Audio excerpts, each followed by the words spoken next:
कहानियाँ कहानियाँ सिर्फ सुनने के लिए नहीं होती।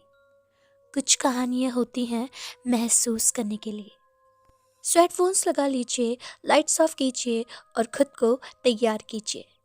मैं हूँ आप सबकी narrator Kaushiki Bhatt and welcome to the channel the horror by Kaushiki.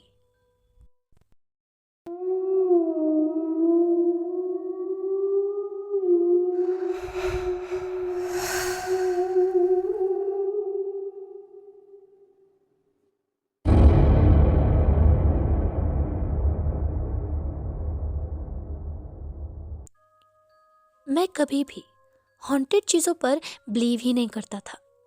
मेरे लिए हमेशा से ये भूतों की कहानियाँ, पैरानॉर्मल वीडियोस सब कुछ एंटरटेनमेंट ही था। लेकिन ये सब मैं तब तक सोचता था जब तक मैं उस कमरे में शिफ्ट नहीं हुआ था। ये तब की बात है जब सिटी में मेरी जॉब लगी थी एंड मेरा बजट काफ़ी ज़्यादा टाइट था। बस इसीलिए एक पुराना सा रेंटेड रूम मुझे जब मिला तो मैंने उसके लिए हाँ कर दी।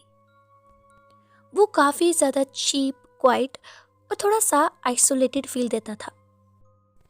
वो बिल्डिंग भी पुरानी थी, वहाँ की दीवारों का सीमेंट भी थोड़ा पील्ड सा था और कॉरिडोर में हमेशा ही एक अजीब सी स्मेल रहती थी। और हाँ, उस बिल्डिंग का जो लैंडलॉर्ड था वो भी काफ़ी ज़्यादा अजीब था, ज़्यादा बात नहीं करता था। उसने बस उस दिन मुझे वो रूम दिखाया और बिना कोई क्वेश्चन करे उसने मुझे कीज दे दी और बस एक बात बोली, रूम तो क्लीन है, बस रात को अननेसेसरी नॉइस को इग्नोर कर देना।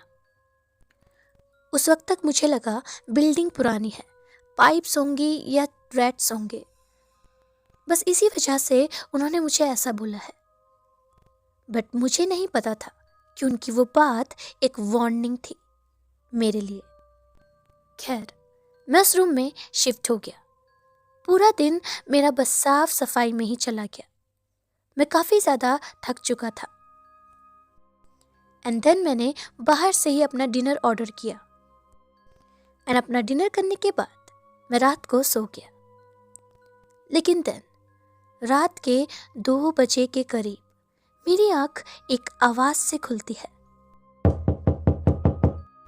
और फिर साइलेंस एंड देन अगेन, जैसे कि मानो कोई दीवार के अंदर से नॉक कर रहा हो। मुझे लगा ऊपर वाले नेबर होंगे, तो मैंने ज़्यादा कुछ नहीं सोचा और उस बात को जाने दिया। एंड देन दूसरे दिन मेरी जॉब लगी थी, तो मैं पूरे वक्त बस बाहर ही था। एंड देन मैं घर आया और मैंने अपना डिनर प्रिपेयर किया और खाकर फिर से सो गया। लेकिन फिर से मुझे रात को वही साउंड सुनाई देती है। लेकिन इस बार जब मैं उठा, मैंने उस साउंड को फॉलो किया एंड देन आई रियलाइज्ड कि वो साउंड ऊपर से नहीं बल्कि मेरे ही रूम की वॉल से आ रही थी। मैं धीरे से उस वॉल की तरफ जाता हूँ। मैंने उस वॉल पर हाथ लगाया एंड जब मैंने ऐसा किया तो मुझे वाइब्रेशन फील होने लगी। इसके बाद वो जो भी आवाज़ थी, अब वो आवाज़ 3 बार आती, फिर पॉज होता एंड अगेन फिर से 3 बार। बेसिकली पैटर्न रिपीट हो रहा था। एंड अब मुझे जब फिर से वो नॉकिंग साउंड सुनाई दिया तो मैंने भी पलट कर वॉल पर नॉक किया और मेरा ऐसा करते के साथ ही वहाँ साइलेंस हो गया। एंड देन आई थॉट शायद ऐसे ही होगा, मैं फालतू में ही ओवर थिंकिंग कर रहा हूँ। लेकिन फिर इतने में अचानक से ही एक बहुत ही स्ट्रॉन्ग आवाज़ आती है। उस वक्त मेरी पूरी बॉडी में सेंसेशन हो गया था। लेकिन अब इस दिन के बाद वो साउंड कंटिन्यूसली आने लगी, सेम टाइम और सेम पैटर्न के साथ। और मैं धीरे धीरे इरिटेट होने लगा क्योंकि मैं पूरे दिन जॉब की वजह से थका रहता था और रात को मेरी नींद भी पूरी नहीं हो रही थी।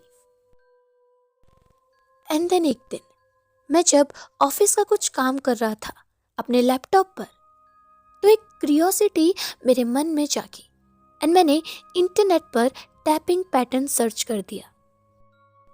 एंड देन मुझे एक चीज़ रियलाइज़ होती है कि ये कुछ नॉर्मल तो नहीं लगता।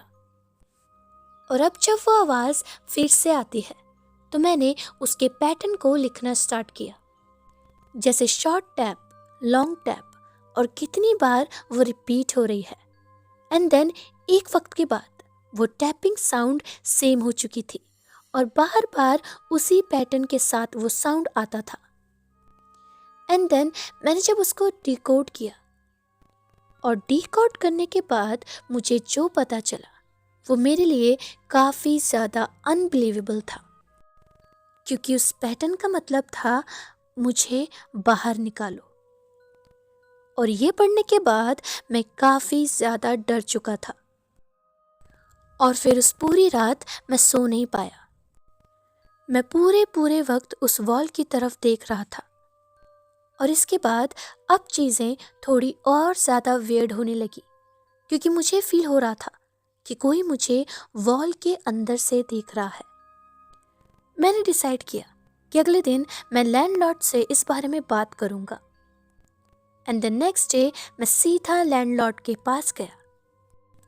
एंड देन मैं उनसे कहता हूँ, एक्चुअली अंकल, वो मेरी वॉल से आवाज़ें आ रही है, जैसे जैसे कोई नॉक कर रहा हो। आप प्लीज़ एक बार चेक करवा दीजिए। मेरी ये बात सुनकर वो कुछ सेकंड तक मुझे देखते रहे बिना किसी एक्सप्रेशन के। एंड देन उन्होंने मुझसे कहा, तुमसे पहले जो आया था वो भी यही बोलता था। जिस पर कि मैं उनसे पूछता हूँ, अच्छा अंकल, अब वो कहाँ है? वो चला गया। उन्होंने मुझे ऐसा बोला और कन्वर्सेशन को एंड करते हुए वो वहाँ से चले गए। लेकिन उनकी आंखों में कुछ तो था जो मुझे अनकंफर्टेबल कर रहा था, जिसके मानो उनको पता हो, वो सच जानते हो। एंड देन उस रात कुछ डिफरेंट होता है। वो टैपिंग की साउंड इस बार काफ़ी ज़्यादा स्ट्रांग थी, बिल्कुल फास्ट और एग्रेसिव वे में। और फिर टैपिंग बंद हो गई और पूरे रूम में सिर्फ और सिर्फ शांति थी। और फिर उस शांति में मुझे एक बहुत धीरे से आवाज़ सुनाई देती है।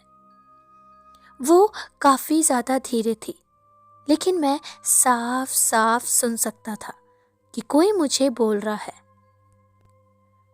सुन सकते हो? प्लीज़ मुझे बाहर निकालो। ये सुनते ही मेरा एक हाथ लिटरली मेरी चेस्ट पर था, क्योंकि मेरा दिल बहुत ज़्यादा ज़ोर से धड़क रहा था। मैं उस वक्त तक जम चुका था, क्योंकि वो आवाज़ एक इंसान की थी। और बस इतना होने के बाद मुझे कुछ भी सुनाई नहीं दिया। सब कुछ शांत हो गया था, और वो भी ऐसे जैसे मानो वो सब कभी हुआ ही नहीं था। मैं पूरी रात बस यही सोचता रहा कि वो आवाज़ किसकी थी। एंड टू बी ऑनेस्ट बोलूँ तो अब भी मैं इस चीज़ को एक पैरानॉर्मल वे में नहीं देख रहा था, क्योंकि मेरा दिमाग अभी भी लॉजिक ढूंढ रहा था। और फिर मेरे मन में एक ख्याल आता है, क्या पता कोई इंसान सच में उस वॉल के पीछे हो, फंसा हो, पता नहीं।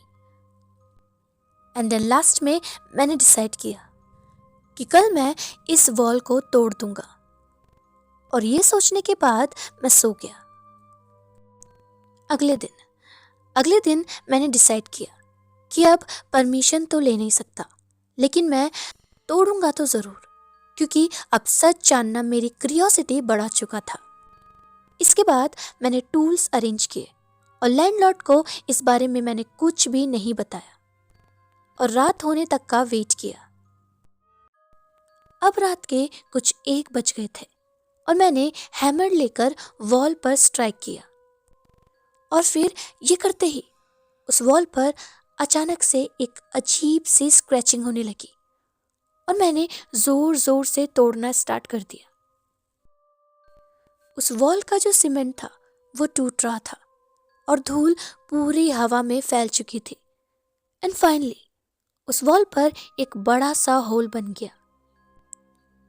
इसके बाद मैं अंदर झांकता हूँ।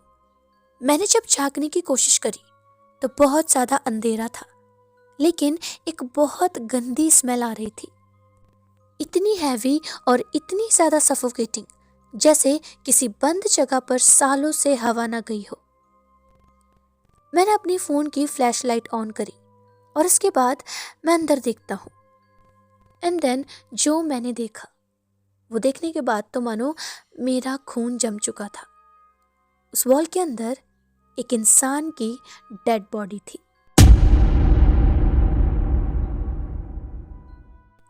वो बॉडी सिटिंग पोजीशन में थी।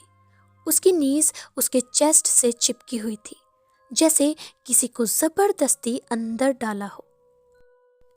जब मैंने थोड़ा और ध्यान से देखा तो उस बॉडी का हाथ वॉल की तरफ स्ट्रेच्ड था, जैसे मानो उसके लास्ट मोमेंट में भी उसने हेल्प मांगी हो। मैं उस वक्त तक बहुत ज़्यादा डर चुका था और मेरे हाथ से फ्लैशलाइट नीचे गिर गई, लेकिन मैंने जैसे तैसे खुद को संभाला और सीधा पुलिस को कॉल किया। एंड देन कुछ वक्त के बाद पुलिस वहाँ आती है और उन्होंने वॉल को कंप्लीटली तोड़ दिया। वो बॉडी बहुत ज़्यादा पुरानी थी, काफ़ी मंथ पहले की। रूम के अंदर किसी को पता ही नहीं चला क्योंकि कैविटी सील्ड थी। एंड इसके बाद इन्वेस्टिगेशन स्टार्ट होती है और फिर एक शॉकिंग बात पता चली। वो डेड बॉडी एक लड़के की थी जो मुझसे पहले वहाँ रहता था। और इसके बाद पुलिस ने लैंडलॉर्ड को अरेस्ट कर लिया और इन्वेस्टिगेशन में पता चला कि लैंडलॉर्ड ने रेंट को बढ़ा दिया था और उस लड़के की लैंडलॉर्ड से इस बात पर आर्ग्यूमेंट हुई। लेकिन वो आर्ग्यूमेंट इतनी ज़्यादा बढ़ गई थी कि लैंडलॉर्ड को इतना गुस्सा आ चुका था कि उसने उसको पुश कर कर अनकॉन्शियस कर दिया। लेकिन स्टिल वो लड़का जिंदा था, लेकिन पैनिकनेस में आकर लैंडलॉर्ड ने उसको वॉल कैविटी में सील कर दिया।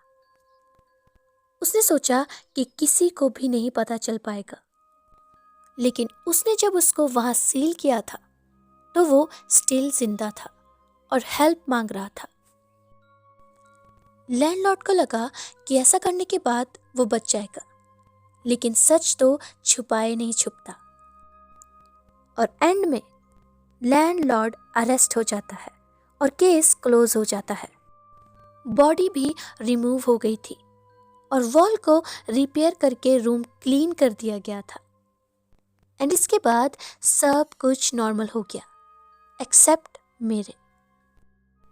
3 दिन के अंदर अंदर मैंने वहां से शिफ्ट कर लिया, लेकिन इसके बाद इन 3 दिनों में मुझे बहुत अच्छे से नींद आई। मैं उस रूम से चला गया, लेकिन एक अलग इंसान बनकर। उस वक्त के बाद मुझे इन सब चीज़ों पर यकीन हो गया है। ये सारी की सारी चीज़ें कहीं ना कहीं एग्जिस्ट तो करती हैं, बस समझने की देरी है। So guys, this was the story. I hope you like it. ऐसी और स्टोरीज के लिए चैनल को सब्सक्राइब करिए, लाइक करिए एंड शेयर ज़रूर करना। मिलते हैं नेक्स्ट स्टोरी के साथ। तब तक के लिए keep listening the horror by Kaushiki.